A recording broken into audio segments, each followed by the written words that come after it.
Great, thanks Jen, and hi everybody. Thanks for having us out with you all this afternoon. I also want to introduce Jeremy, who works with me, and he'll be helping me give a presentation today. I'm really excited that we're all going to get out and ride our bikes. It's such a beautiful day outside, but before we hop on our bikes, we want to make sure that we know the rules of the road, that we're being safe and predictable. That way, when we're out riding, we can have as much fun as possible. At TransOptions, what we do is we really like to talk to kids and adults about how not only to be safe, but also why biking is so important for us, for our bodies and for the environment. As we know, biking gives us a lot of exercise, but it also helps us to skip those car trips and reduce our carbon emissions. So that is another perk to our having fun outside and being sustainable. So with that, I'm going to turn it over to Jeremy, who will make sure that we're ready before we even hop on our bicycle. Awesome. Thank you so much, Lisa. As everyone can see, I'm outside, so I apologize if it's a little noisy.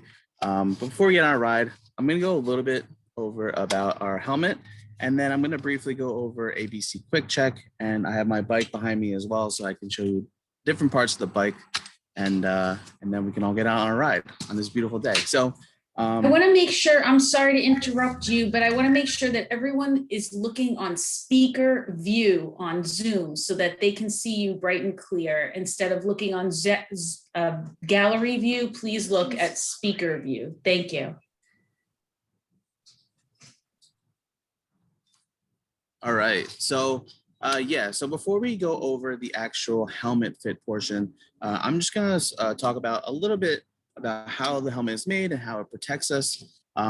So manufacturers say that helmets are good for about 2 to 3 years or after any significant damage. So what does that mean? How are helmets engineered to protect our head? So as you can see on all helmets, there is a hard exterior shell on the outside, as well as a hard foam that is lined on the inside. And all these parts put together are vital to keeping our head protected as it is put together. So one of the things that I like to talk about when we're talking about helmet safety is why it's important to protect our heads. And as we know, the main point of wearing a helmet is to protect our brain. And why is it important to protect our brain? Well, our brain sends signals to different parts of our body. It not only can affect our speech, but how we move, how we learn, how we think. So it's really important that we're always protecting our head and wearing our helmet, whether we're biking, whether we're rollerblading or skateboarding. It's always important to wear a helmet. And another thing, if there's any significant scratches or any cuts, or if the inside inner foam is discolored, or if it's crumbling a little bit, no matter what, we always want to replace our helmet just because the structure of it will change. Okay, so now I'm going to go over a little bit about proper helmet fit.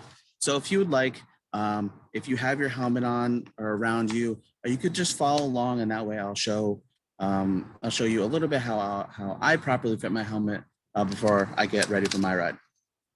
So not all helmets have this, but if you could see, let me just make sure. There's a little dial in the back. Again, not all helmets have this little dial, but before we put it on our head, we want to make sure we loosen it all the way up so that it's at its biggest size. And then when we are getting ready to put it on our head, we will put it on our head.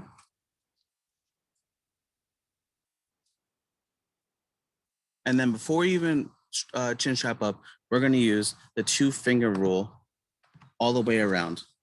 So when we use a 2-finger rule, this is just a good way for us to make sure that we're measuring and that we are properly fitting our helmet on our head. So when we use a 2-finger rule, we're going to start from the brim of our helmet to our eyebrow line, and we're going to use 2 fingers here to measure, because we don't want our helmets to be up here. We don't want our helmets to be back here. That's not going to protect our brain. We want our helmets to be 2 fingers from our eyebrow line and the brim of the helmet, right? And then we want to make sure we're making a nice tight V around both ears. That way it's securely on our head, but it's not resting on our ears, and then it's uncomfortable for us.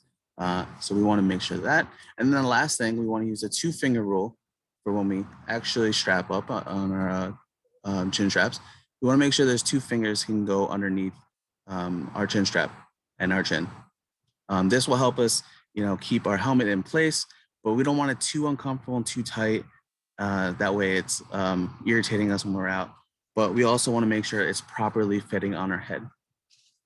And then the last thing is, if you do have a dial, again, not all helmets have that dial in the back. We could just go ahead and tighten that dial in the back to make sure that it's tightly and secure on our head.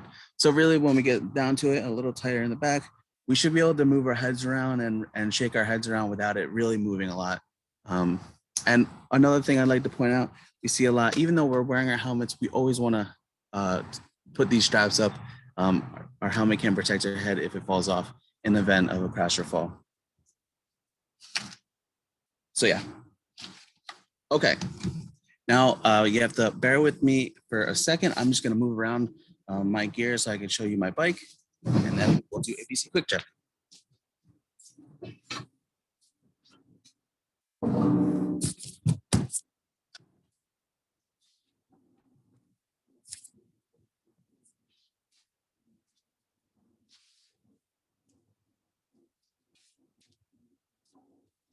Okay, so this is my bike. Before I go on rides, I always want to make sure that I'm properly checking to make sure that everything's secure and tight. And I have a little checklist. And what we use ABC Quick Check. So what does ABC Quick Check mean? Well, when we go through ABC Quick Check, we think about A is for air, right? So the first thing we want to do is we want to press down on our tires. We want it to be nice and firm and not squishy. And depending on what kind of tires you have, that'll help the traction, whether it's on the road or if you're going on a trail. Your tires will be able to have the best traction that it could possibly have. So we want to make sure we check both tires for air pressure. If it needs a little bit more air, we could always fill it up with a little more air. The next thing we want to go over is brakes. So on my bike, hopefully move up. My bike is actually disc brakes, but not all bikes are like that. We have our handle levers here in the front. One controls the back of the tire, one controls the front. And then when we are adjusting our brakes, we just want to make sure that we can move our wheel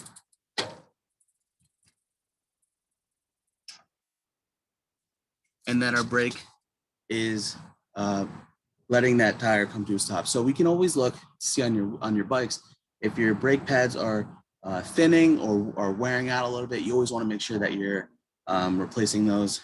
And we have the levers in the front if you have brakes on the front, but some bikes also have brakes where you pedal backwards. So again, whenever you want to just check your brakes, make sure that you're checking the levers or checking to see if your wheels can stop your bike backwards. And then that's a brake.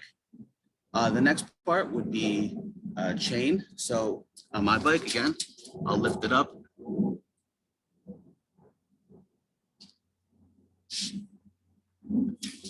So the chain, we just want to make sure that it's not rusty or it's not too dirty.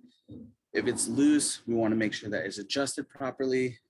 And anytime we have a rusted chain, that we don't want it to be falling off on us, and we want to make sure it's not making any noises. Maybe it needs a little bit more chain oil, so we can always adjust that if needed. And then the last thing for ABC Quick Check is the quick release lever. So on most bikes, on the front tire, there will be this little lever right here. That is the quick release lever. So we always want to make sure that when we're looking at our bike, we want to make sure it's all the way closed. This way, when we ride out on our rides, our front wheel won't pop off. So whenever we want to maybe take our bike in for a little bit. That's why they have that lever there. So we're able to open it up and take off that front tire. So that's all I have for ABC Quick Check and helmet fit. Lisa, if I missed anything, please let me know. I can go over it quickly, but if not, I am glad to hand it back off to you to go over a little about road safety.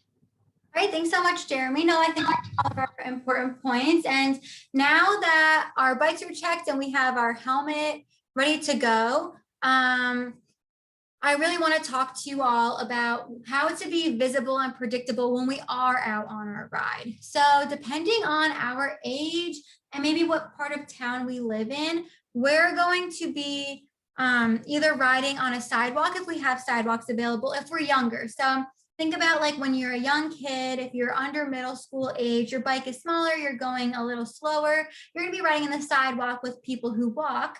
But if you don't have sidewalks in your town, or if you're older, probably like high school, late middle school age, you're gonna start to transition to riding in the road with the rest of traffic. And the reason for that is because your bike is going faster. You don't wanna be riding in the sidewalk with pedestrians because you're taking up a lot of the room.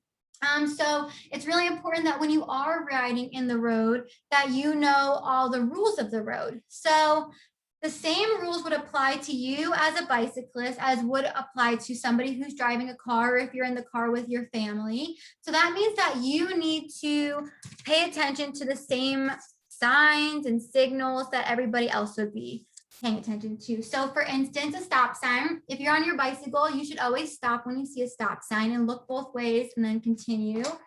If you come up to a road that has a do not enter sign or is maybe a one direction, you also have to go the same direction as traffic. They're not expecting to see a bike ride the opposite way. They're only seeing traffic go one way. A really cool sign that I like to go over, and it's actually starting to become more popular in New Jersey, is this bike may use full lane, which means that bicyclists have the same rights to the lane as drivers do, which means if you're on your bike and you want to turn or you don't feel comfortable riding on the shoulder because there's not enough passing direction, you have the right to take that entire lane and ride in it. And again, that's going to be maybe if you're older, if you're a young kid, you might be doing this with your parents, but definitely if you're in high school or above, that's when we're going to start seeing you guys do that. And another important sign I like to go over is this sign. It's called our pedestrian crossing sign. So if you're bike riding in the road, you want to pay attention to this sign and stop for any pedestrians that are at a crosswalk or trying to cross the street.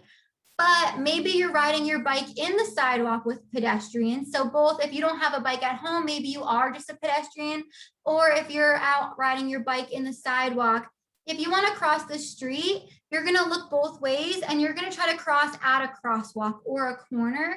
And the reason we tell you guys to do this is because cars are expecting you to be there. That's another reason why we say to be predictable. We don't want to do anything that cars are not going to be expecting us, because as bicyclists, we're more vulnerable versus somebody who'd be in a car. So you want to look for crosswalks and make sure that you're crossing only at the crosswalk because you're very visible in that space. So now that you guys know the signs, I also like to talk about when you're out riding, you don't want to be riding in really dark clothes, especially when you're riding at night. So what I like to do is I will put on bright colors, kind of like this, or I'll have something reflective on me or on my bicycle. I know a lot of bikes come with reflectors, or you might put lights on your bike to make you visible to those around you. That's a really great way, and it makes it fun too when you're about to ride your bike. And the last thing I want to go over with you all is signaling. So it gets really fun when we're out there on the road because we get to act as users of the road. So when you're driving in your car has blinkers, which will tell other users and other cars which way you might want to go. But on our bikes, we don't have blinkers, so we have to use our body. So if you want to make a left-hand turn, and you guys can practice it at home with me if you would like, you're just going to stick your left hand straight out, kind of pointing like you want to go left. If you want to take a right-hand turn, you're just going to stick your right hand out and let them know that you're going right. And another cool one is if you want to stop and you're letting traffic know you're slowing down, you want to stick your left hand out again and then dip it down kind of like a robot arm. You want to say like, I'm stopping. So those are all really important things just to keep in mind while we're out there on the road, because we do want to have a lot of fun, but we also want to make sure that we're safe. So we want to make sure that drivers can see us, that we're in crosswalks, that we're on the side of the road or taking the full lane if we're older, and that overall we're having fun. So with that, I think I'm going to hand it back over to Jen, if we have any questions to go over before our webinar ends today. Thank you so much to Lisa and Jeremy for your information. I'm going to ask people if they have a question, if they could raise their hand, and then we will open it up for questions. If you just raise your hand, and it doesn't look like anyone's raising their hand right now, Lisa. Oh, look, we do have a question right here. So Jorge, would you like to let him speak? Great. Yes, he's or she's here. Okay, great. Kim, yes. Okay.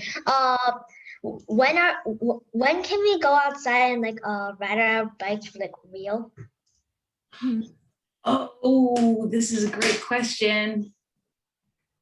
Yeah, so I guess whenever your parents are ready or when you're done listening to our webinar, you guys can hop right on your bikes. We just wanted to talk to you really quick before you got on your ride to make sure you could be as safe and have as much fun as you could while you were out there. So that was a great question. I'm glad you're so excited to jump up on your bike and get going. Yeah, and when they go on their bike, they should make sure to do their ABCs first, and then they can ride anytime, right? They just have to be careful. I saw a question about where do you get, what is that called that you held up, and where would you get one of those that you held up something that was shiny? Yeah, and how do you use that? This is like a giveaway at our company. They're slap brands, if you guys remember, like fun wristbands. But I like to put this on my bike post. So this will be behind me on my seat when I'm riding. I also have a white light in front of my bike and a red light that I keep on flash so cars can really see me, since we don't really have lights on our bikes.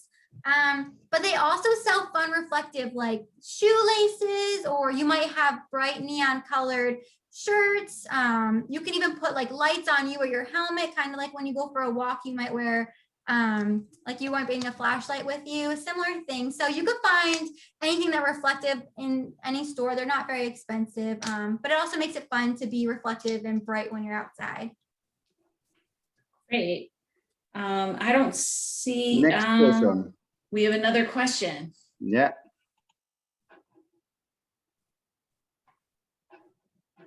Let me see how I do this.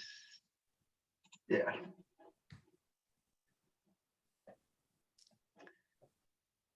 Kael. Yeah. Hi. I have a question. Like, which is better to use on a bike at night, reflectors or lights? I've been guessing lights because they don't need a car to have their headlights on and be reflecting off you, but I'm not sure. That's a really awesome question, and thanks for bringing that one up.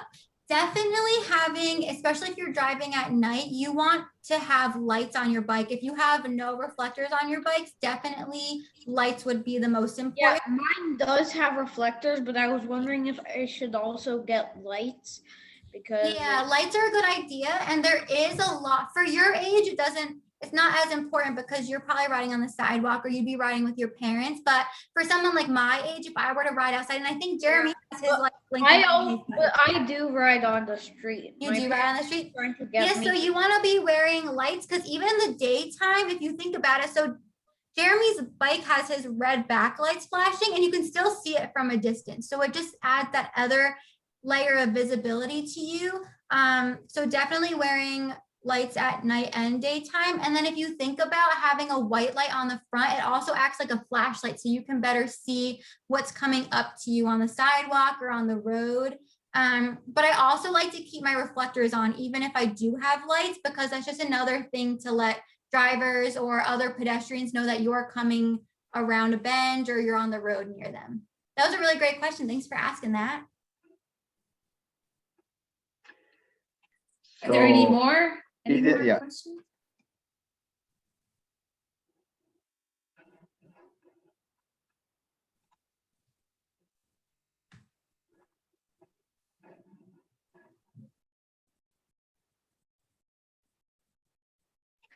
Yeah, I don't see any more questions. Okay, well, it seems like it's time to ride now. So thanks, Lisa. Thanks, Jeremy. Thanks, Jorge. And thanks to everyone who came, and enjoy the day. It's beautiful. Get outside and ride. Thank you. Yeah, thanks so much for having us. And I hope you all enjoy your ride this afternoon and this awesome weather we're getting.